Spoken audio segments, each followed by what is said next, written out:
अस्सलाम वालेकुम। Mathematics class 9th federal board last exercise 4.8 chapter 4 4.1 2 3 4 5 6 7 में कर चुका हूँ। 4.8 लास्ट एक्सरसाइज कर रहा हूँ। इसके बाद चैप्टर 4 कंप्लीट हो जाएगा। फिर देखेंगे अगला चैप्टर कौन सा करते हैं। तो आइए स्टार्ट करते हैं। ये सवाल दिया हुआ है कि in a map of an industry expression in a map of an industry expression of area of rectangle veranda. हमारे पास area of rectangle of veranda दिया हुआ है, उसका एक्सप्रेशन दिया हुआ है। क्वेश्चन नंबर 1 मैं लिख देता हूँ।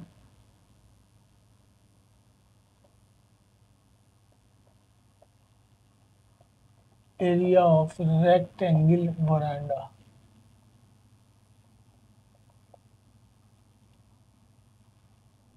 इसकी एक्सप्रेशन गिवन है हमारे पास x square minus 2x minus 3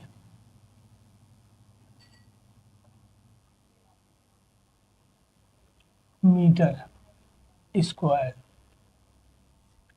ठीक है जी। कह रहा फाइंड, हमें फाइंड करना है। नंबर 1 फाइंड करना है expression for the dimension, expression for both dimension of veranda.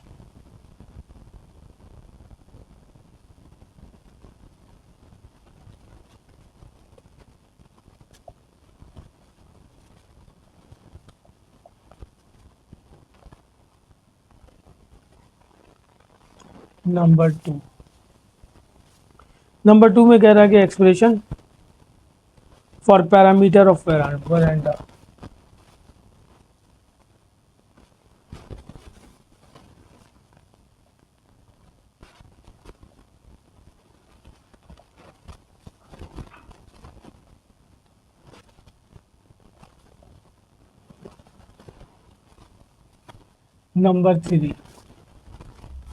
Number 3 में कह रहा है कि expression for cost of fencing वरांडा।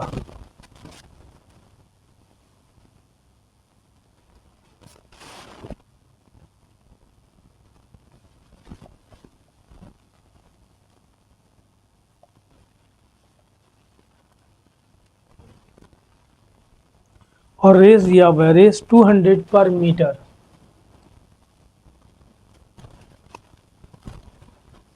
यानी 1 मीटर फेंसिंग करने की वैल्यू है 200 पर मीटर दिया हुआ है। और चौथे नंबर पे दिया हुआ है expression for the cost of carpeting veranda.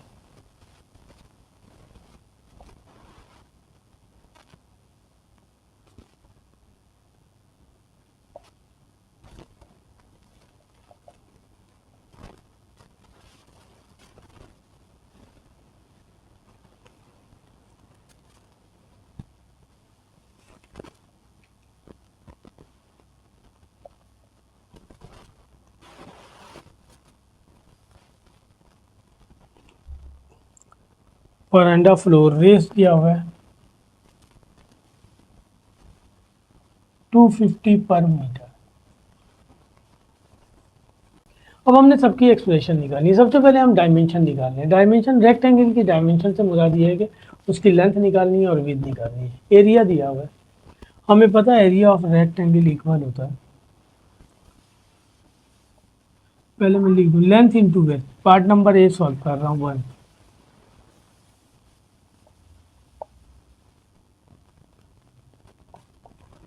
Length into width equal होता है area of rectangle.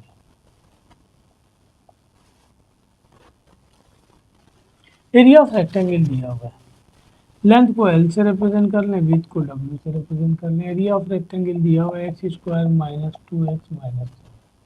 Quadratic equation है, मिडिल टर्म ब्रेक कर लें। 3 1 जा 3, 3 में से 1 निकालेंगे 2,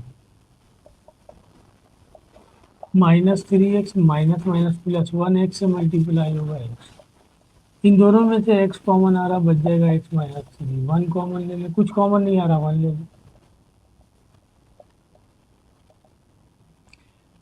ये आ गया हमारे पास। एक लेंथ है, इसमें एक विड्थ है। आपकी मर्जी, आप किसी को भी लेंथ ले लें, किसी को भी विड्थ ले लें। तो डायमेंशन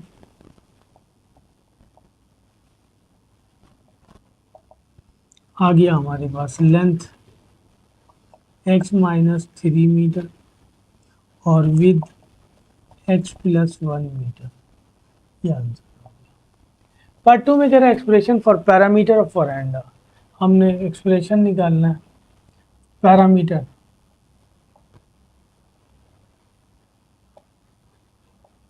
फॉर वरांडा के लिए। पैरामीटर इक्वल होता है 2 into length plus with. Length ये दिया हुआ है, विद ये दिया हुआ है, दोनों को ऐड कर दें और 2 से मल्टीप्लाई कर दें। लेंथ गिवन है x माइनस 3, विद दिया हुआ है x plus 1। x minus 3 bracket को ऑन कर दिया हमने, ये हो जाएगा 2x, 3 में से 1 निकालेंगे 2 से मल्टीप्लाई होगा, ये हो जाएगा 4x माइनस 4। ये आ गया हमारे पास parameter of veranda. Expression for parameter of veranda 4x minus 4। अब हमें निकालना है expression for the cost of fencing veranda. सही है ना, वरांडा को फेंस करने के लिए हमें वो निकालना है, तो पैरामीटर को ही इस कॉस्ट से मल्टीप्लाई करेंगे 200 से। थर्ड वाला निकालना होगा, ये 2 था parameter.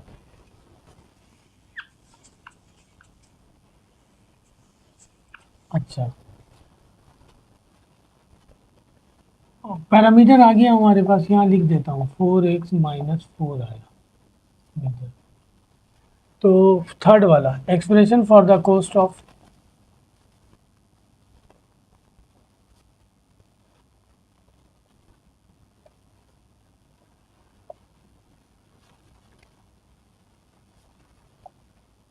Fencing veranda.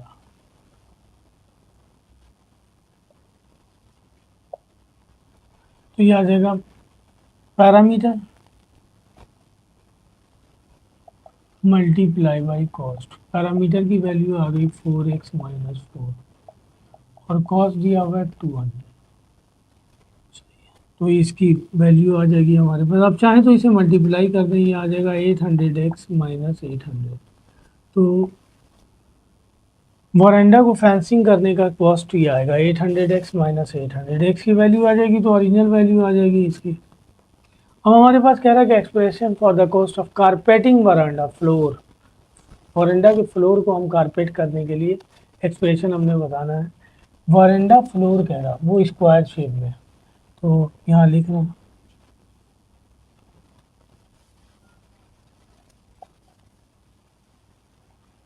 For the carpeting of veranda.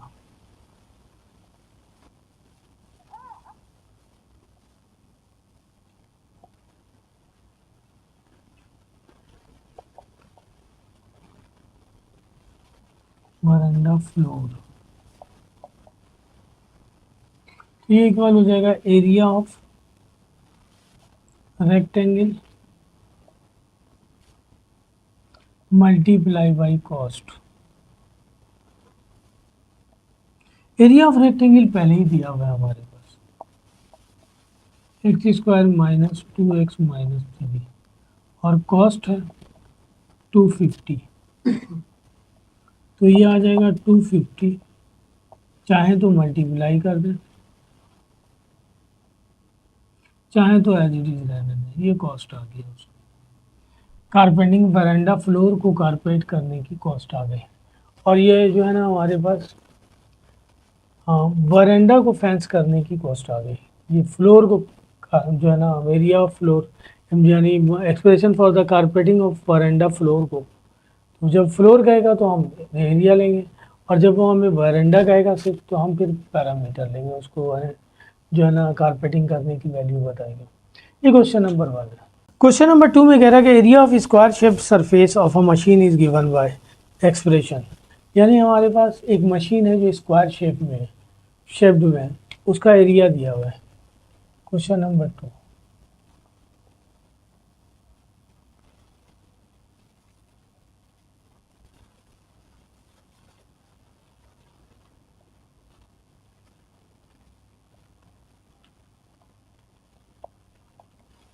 Expression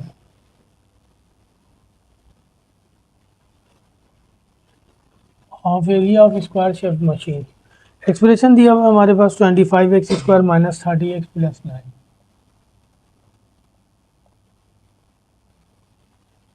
metre square. हमें कहना नंबर 1 कैलकुलेट करना है, find expression for the length of the surface.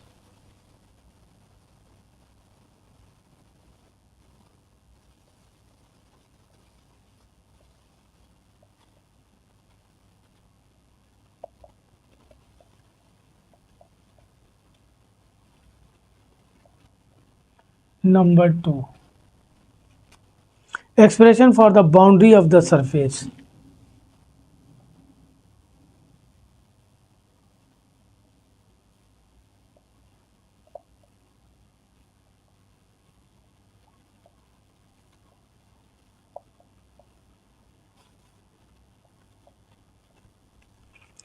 Number 3 expression for the cost of polishing the surface।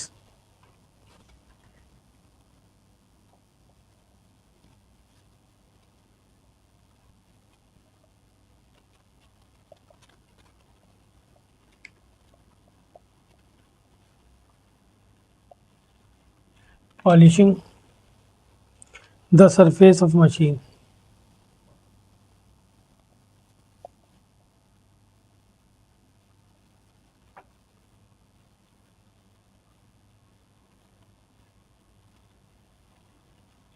Machine of rates दिया हुआ है हमारे पास 75 पर metre square.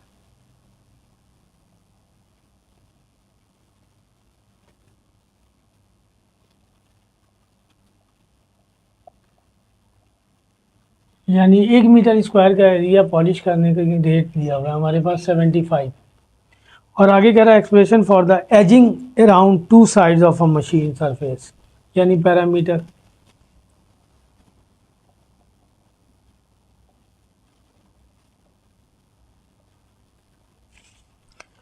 for the edging around 2 sides।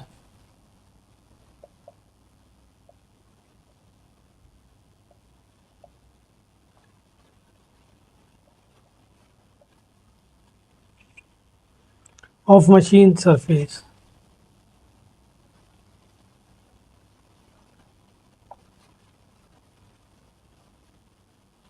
इसकी भी कीमत दी हुई है, रेस गिवन है हमारे पास 28 पर मीटर, यानी पैरामीटर निकालेंगे तो 1 मीटर एरिया को expression for the edging around 2 sides of machine surface rates इतना सही पॉलिश करने की। पहले पार्ट का answer expression for the length of the surface, तो एरिया ऑफ स्क्वायर दिया हुआ है हमारे पास, तो एरिया ऑफ स्क्वायर इक्वल होता है length multiply by length equal to given है हमारे पास एरिया के।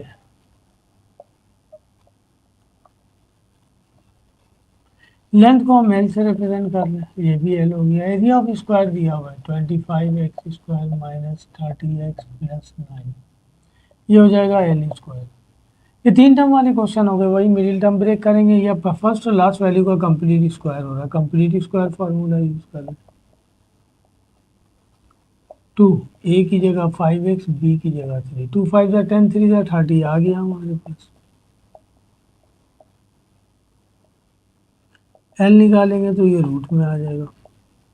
एरिया चूंकि नेगेटिव नहीं होता इसलिए इसे माइनस में ले लेंगे, रूट से बाहर निकालेंगे तो ये आ जाएगा हमारे पास area of length of the machine आ गया।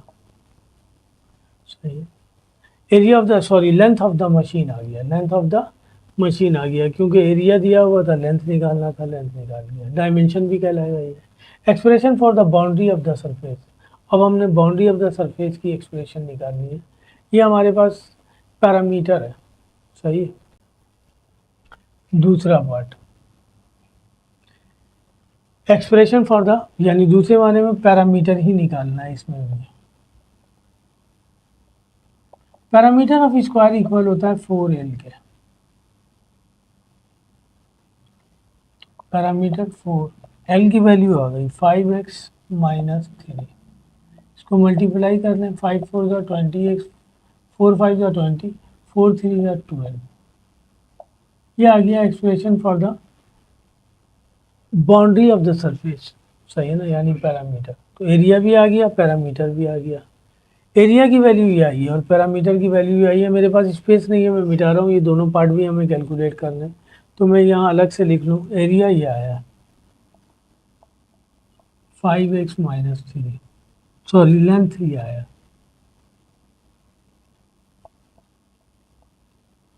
मीटर, और पैरामीटर ये आया 20x-12 मीटर।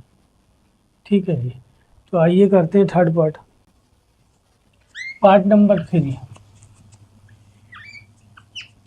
पार्ट नंबर 3 में कह रहा है कि expression for the cost of polishing the surface of machine, square shape में है।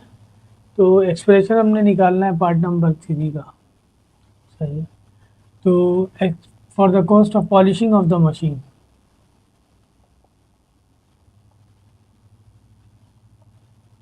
फॉर द कॉस्ट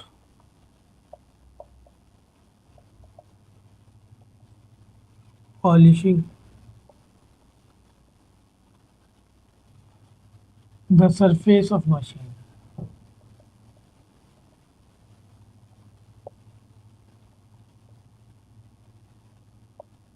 ये इक्वल हो जाएगा area of machine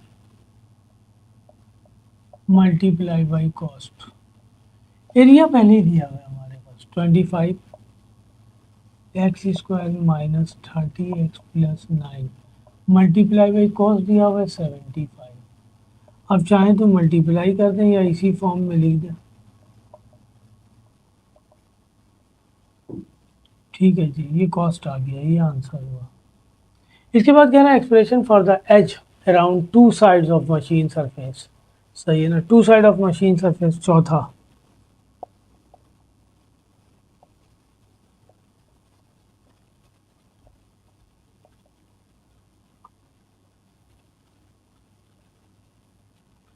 around two side of machine surface,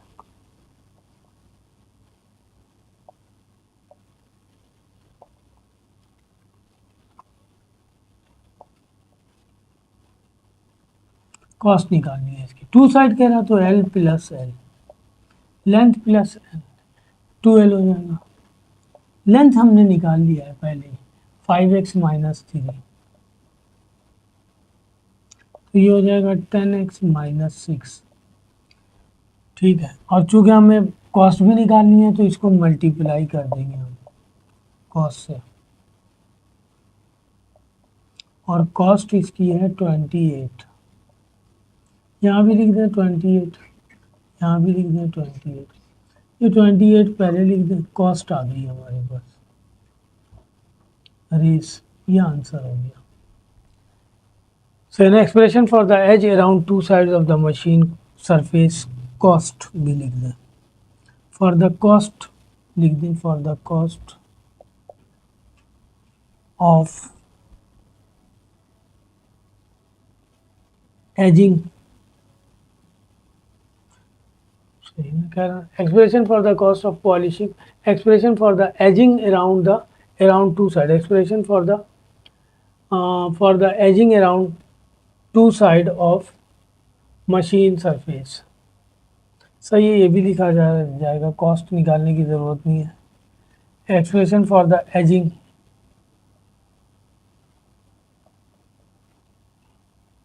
around two side of machine surface, सही है ना।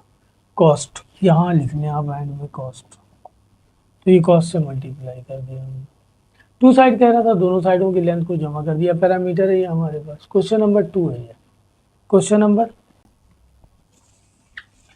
Number 2 के last part में कह रहा है कि एक्सप्रेशन हमने निकालना है, expression for the edging around two side of machine surface, cost, ये लिखेंगे expression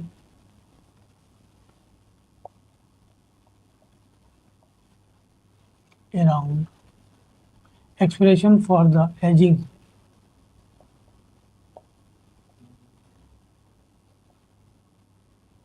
around two sides of machine surface,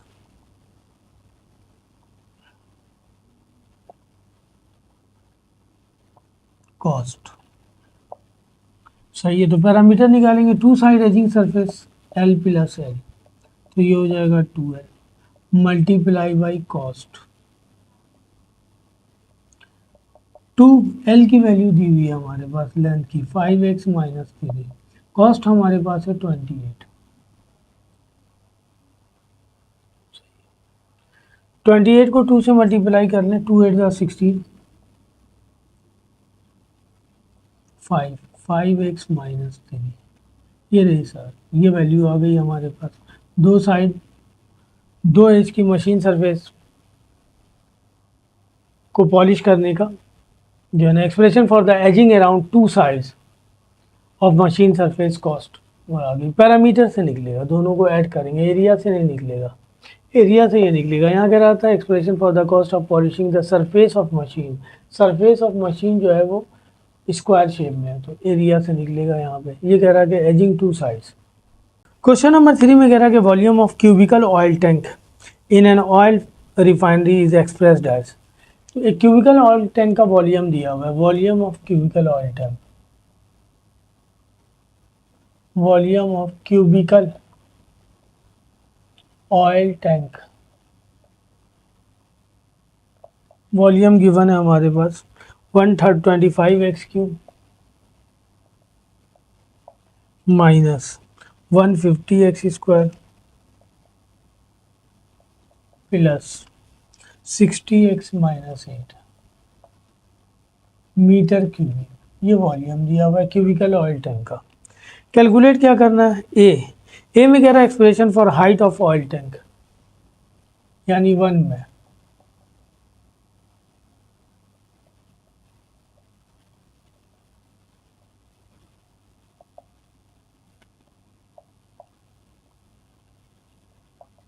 ये निकालना है, एक्सप्रेशन निकालना है हाइट ऑफ ऑयल टैंक की। नंबर 2 कह रहा है कि expression for surface area of oil tank,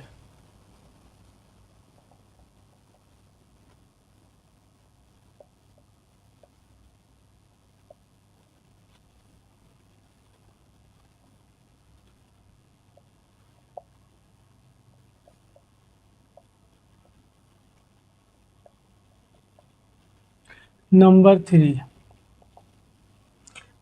में कह रहा है expression for painting it from outside,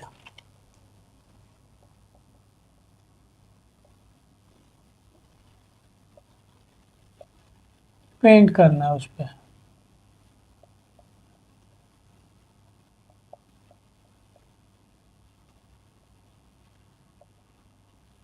race दिया हुआ है उस पर जो है ना मीटर स्क्वायर का रेस गिवन है 32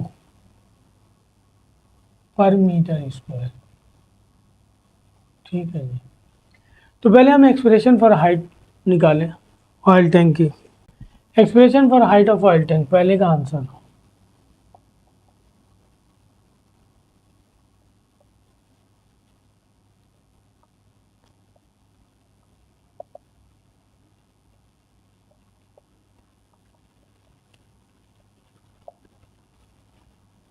ऑयल टैंक, हमें पता है वॉल्यूम इक्वल होता है height multiply by height multi length into with into height होता है, सबको एच से रिप्रेजेंट कर दिया और वॉल्यूम दिया हुआ है, तो ये हो जाएगा h³ वॉल्यूम गिवन है हमारे पास 125x³ minus 150x² plus 60x minus 8। हम इसका मिडिल टर्म ब्रेक तो नहीं होगा, दूसरे तरीके से फैक्टर बनेंगे। मैं दूसरे तरीके से फैक्टर बनाने के लिए इसे क्यूब के फार्मूले में बैक कर देता हूँ, इसे मैं लिखता हूँ 5x³। ये हम इससे प्रीवियस एक्सरसाइज में करके आए, 4 टर्म वाले सवाल हैं, इसमें फर्स्ट और लास्ट वैल्यू का क्यूब हो रहा, क्यूब कर दें -2 कर माइनस 3a², ए ये दिया हुआ है, b प्लस 3a इसी तरह b का स्क्वायर, इसको ओपन करके देखेंगे आ रहा तो बैक कर देंगे हम। 5 का स्क्वायर 25x² इंटू 2 प्लस 3 5 का 15, चलें अभी इसी तरह लिख दें, 2 का स्क्वायर 4, ये एज इट इज रहेगा। इसको चेक कर लें, बस बैक कर देंगे, 3 को 50 से मल्टीप्लाई करेंगे 75, 75 को 2 से मल्टीप्लाई करेंगे 150 एक्स स्क्वायर आ गया। 3 को 5 से मल्टीप्लाई करेंगे 15, 15 को 4 से मल्टीप्लाई करेंगे 60, ये दिया हुआ है हमारे पास, यानी इसे हम बैक कर सकते हैं। 5x माइनस 2 का क्यूब, h का क्यूब लिखा हुआ है, h की वैल्यू निकालेंगे। ये 3 दिया हुआ है, ये पावर यहाँ आके डिवाइड हो जाएगा, 3 से 3 कैंसिल। या फिर हम ये भी लिख सकते हैं कि taking cube roots on both sides, cube root ले लेंगे तब भी सॉल्व हो जाएगा, या पावर को वहाँ ट्रांसफर कर दें। ये एक्सप्रेशन फॉर हाइट आ गया, expression for height of oil tank, ये आंसर हुआ पहले पार्ट का। दूसरे पार्ट में कह रहा है expression for surface area of oil tank. तो surface area of oil tank, volume दिया हुआ था हमारे पास,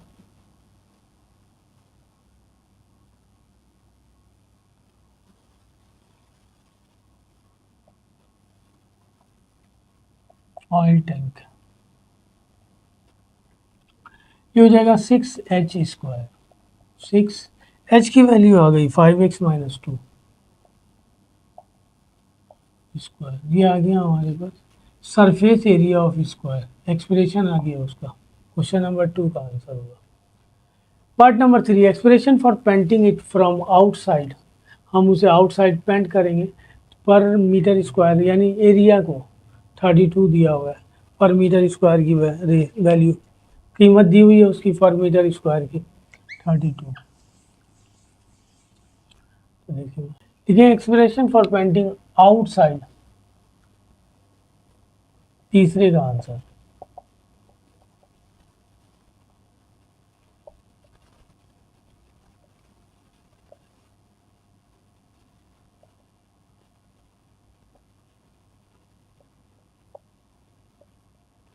ऑयल टैंक, तो ये हो जाएगा हमारे पास surface area of oil tank,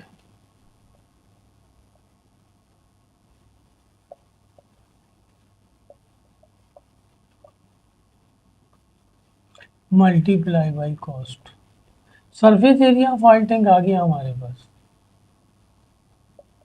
6 into 5x minus 2 का होल स्क्वायर, और कॉस्ट गिवन है 32, पर मीटर स्क्वायर की कॉस्ट गिवन है 32। 6 को 32 से मल्टीप्लाई करेंगे 192, ये वैल्यू आ गई हमारे पास। Expression for painting outside of oil tank, सही है। ये क्वेश्चन नंबर 3 था। आइए 4 पर आते हैं। क्वेश्चन नंबर 4 में कह रहा है कि mechanical engineer working on wheels, पहिए पर काम कर रहा है, of a machine, find the areas given by, find there areas given by, यानी इसका मतलब दो व्हील हैं, दोनों के जो है ना एरियाज गिवन है, पहले वाले का भी दूसरे वाले का भी। Help him find radii of both wheel, हमें जो है ना रेडियाई निकालना है बोथ व्हील का। तो एरिया ऑफ व्हील्स दिया हुआ है हमारे पास, question number 4, area of wheels.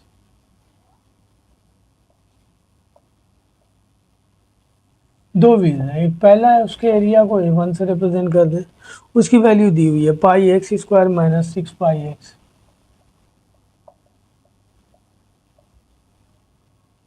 Plus 9 पाई। दूसरे सर्किल का व्हील का एरिया दिया हुआ है हमारे पास pi x square minus 10 pi x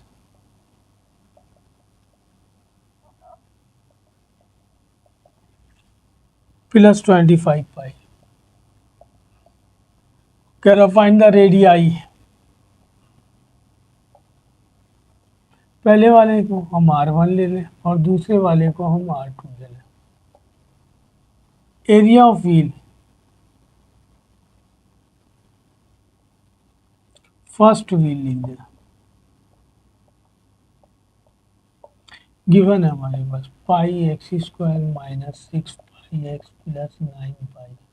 area of wheel equal होता है पाई आर स्क्वायर के, पहला है तो R1 स्क्वायर लिख दें, ये हो जाएगा पाई x square minus 6 pi x plus 9 पाई, यहाँ से कॉमन आ रहा पाई, ये हो जाएगा x square minus 6x plus 9, इस पाई से pi cancel, R1 square 3 term वाला क्वेश्चन है, वही कंप्लीट स्क्वायर मेथड कर लें। फर्स्ट का भी स्क्वायर हो रहा, लास्ट का भी स्क्वायर हो रहा। -2 ए की जगह x, बी की जगह 3, ये हो जाएगा x -3 का whole square. Taking square root both side ले लें या इस स्क्वायर को वहां ले जाएं तो ये रूट में आ जाएगा। ये आ गया R1, radii of first wheel x -3 metre, ये आंसर होगा। अब सेकंड का रेडियस निकालते हैं, सेकंड सर्किल, सेकंड व्हील का जो है ना हम रेडियस निकालते हैं। तो हमें पता है area of second wheel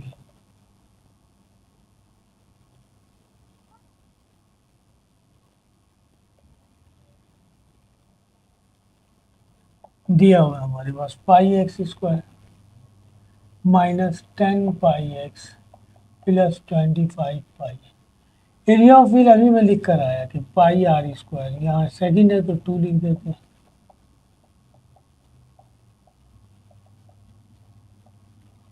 pi common ले लें, ये हो जाएगा x² -10x + 25। पाई से पाई कैंसिल,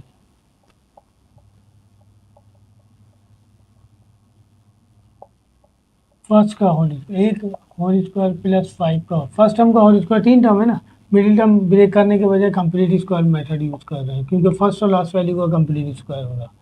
2 ए की जगह x, बी की जगह 5, 2 5 या 10 आ गया। R2 का स्क्वायर, R2 निकालेंगे तो ये रूट में ले लेंगे, तो स्क्वायर से रूट कैंसिल, ये जो है ना रेडियस ऑफ सेकंड व्हील आ गया, ये आंसर हो गया। ये क्वेश्चन नंबर 4 था। ठीक है जी, जो काम मैंने यहाँ किया कंप्लीट स्क्वायर मेथड है। ए 3 टर्म गिवन था, फर्स्ट और लास्ट का कंप्लीट स्क्वायर हो रहा था, कंप्लीट स्क्वायर फॉर्म में लिख दिया। माइनस था तो -2a भी लिख करके चेक किया, बीच वाली टर्म आ गई। यहाँ भी फर्स्ट और लास्ट का कंप्लीट स्क्वायर हो रहा था, कंप्लीट स्क्वायर फॉर्म में लिख दिया -2। 3 टर्म को सॉल्व करने के लिए हमारे पास पहला मेथड यही था, कंप्लीट स्क्वायर मेथड। इसके लिए पहली शर्त ये थी कि फर्स्ट और लास्ट वैल्यू का कंप्लीट स्क्वायर होना चाहिए, और सेकेंड शर्त ये थी कि दोनों पॉजिटिव भी होने चाहिए। तो फिर हम ये फार्मूला ऑपरेट करते हैं बजाय मिडिल टर्म ब्रेक करने के, तो उससे आ गया हमारे पास, तो रेडियाई ऑफ सर्किल आ गया हमारे पास, व्हील आ गया। क्वेश्चन नंबर 4 था। क्वेश्चन नंबर 5, क्वेश्चन नंबर 5 में कह रहा है कि machine has 2 square shaped pressure. अब पता नहीं ये प्रेशर है या प्रेशर है, मुझे नहीं पता, उसमें लिखा हुआ है कहीं प्रेशर लिखा हुआ है, कहीं कुछ स्पेलिंग इसी तरह लिखी हुई है। तो वो कह रहा machine has 2 square shaped pressure, खैर with areas express by 25 m² and 36 n²। सही है ना। कह रहा कि एक मशीन के अंदर 2 प्रेशर लगे हुए स्क्वायर शेप में, उनमें से पहले वाले का एरिया है 25 m² और दूसरे वाले का एरिया है 36 n² रेस्पेक्टिवली। कह रहा difference of these areas describe a rectangular pressure. इन दोनों का डिफरेंस निकालेंगे तो एरिया ऑफ रेक्टेंगुलर बन जाएगा। कह रहा find the dimension of the rectangular pressure. सही है, तो यहाँ पे हम लिखते हैं area of first pressure,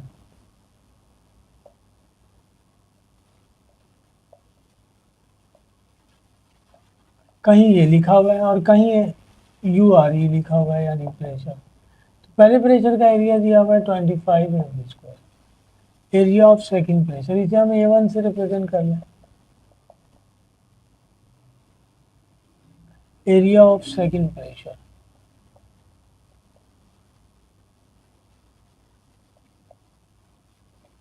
A2, ये दिया हुआ है 36 n²।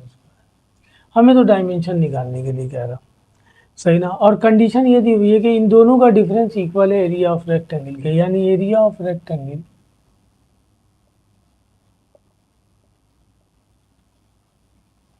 यहाँ वो बता रहा कि इन दोनों के डिफरेंस के इक्वल है। ठीक है जी, एरिया ऑफ रेक्टेंगल हमें पता है लेंथ इंटू विड्थ के इक्वल होता है, length multiply by width. Area पहले प्रेशर का एरिया दिया हुआ है 25 m² और दूसरे का 36 n²। इसको हम स्क्वायर फॉर्म में लिख लें,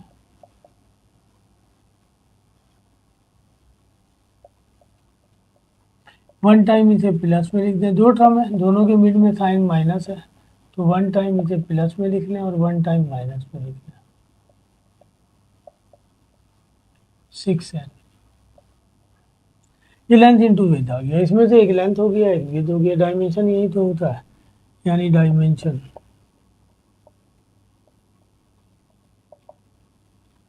लेंथ इसको ले लेते हैं,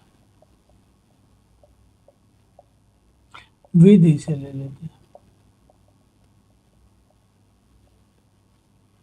मीटर डायमेंशन। ये क्वेश्चन नंबर 5 था। आइए लास्ट क्वेश्चन करते हैं, क्वेश्चन नंबर 6। क्वेश्चन नंबर 6 में कह रहा, क्वेश्चन नंबर 6 कह रहा कि distance covered by a missile to hit the target is given by expression. सही है ना। Distance covered by the, distance दिया हुआ एक मिसाइल का हिट द टारगेट के लिए, कि टारगेट को हिट करने के लिए जो डिस्टेंस है वो इतना है, इतनी देर में जो है ना वो कर रहा है। तो हमारे पास डिस्टेंस दिया हुआ है, डिस्टेंस गिवन है हमारे पास, एक्सप्रेशन फॉर्म में गिवन है X square plus 5x minus 6 plus 6 दिया हुआ है मीटर। कह रहा find possible expression for speed of missile, the possible expression for time to reach the target. दो चीज़ें निकालनी है, possible expression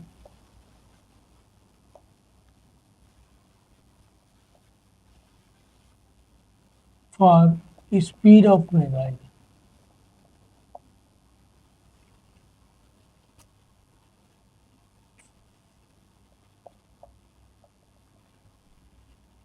possible expression for time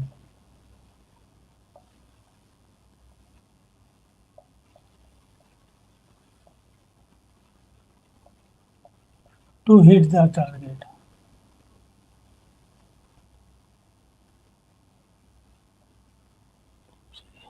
हमें पता है स्पीड इक्वल होता है distance divided by time. Distance को हम रिप्रेजेंट करते हैं एस से, स्पीड को रिप्रेजेंट करते हैं वी से। हमें तो डिस्टेंस दिया हुआ है तो वी टी इक्वल हो जाएगा एस के। यही दोनों निकालना है, स्पीड भी निकालना है और टाइम भी निकालना है। तो v multiply by T, S दिया हुआ है हमारे पास x square plus 5x plus C. ये भी तीन टर्म है, पहली टर्म का तो स्क्वायर हो रहा है लेकिन लास्ट वाली टर्म स्क्वायर फॉर्म में नहीं लिखी जा सकती, लिहाजा मिडिल टर्म ब्रेक कर लें। 3 2 द 6 होता है, 3 में 2 ऐड करेंगे 5 आ जाएगा, plus 2x plus 6। X common ले लें, x प्लस 3 प्लस 2 कॉमन ले लें, x प्लस 3। तो ये आ जाएगा x प्लस 3 और एक आ जाएगा x प्लस 3 कॉमन आ रहा है, x plus 2 v multiply by T. अब इसमें से एक वेलोसिटी है और एक टाइम है, तो ये तो डिफाइन नहीं है, आपकी मर्जी, जिसको चाहे वेलोसिटी ले लें, जिसको चाहे टाइम ले लें। तो वेलोसिटी v ये आ गया, x प्लस 3 ले लेते हैं मीटर पर second, time t x plus 2 ले लेते हैं सेकेंड। ये आंसर हो गया। हमें वो कह रहा था कि possible expression for speed, possible expression for time to hit the target. तो इस तरह chapter number 4 federal board class 9 मैंने कंप्लीट कर दी, 4.1 2 3 4 5 6 7 8 तक। वीडियो अच्छी लगे तो लाइक कीजिए, सब्सक्राइब कीजिए एंड शेयर भी कीजिए।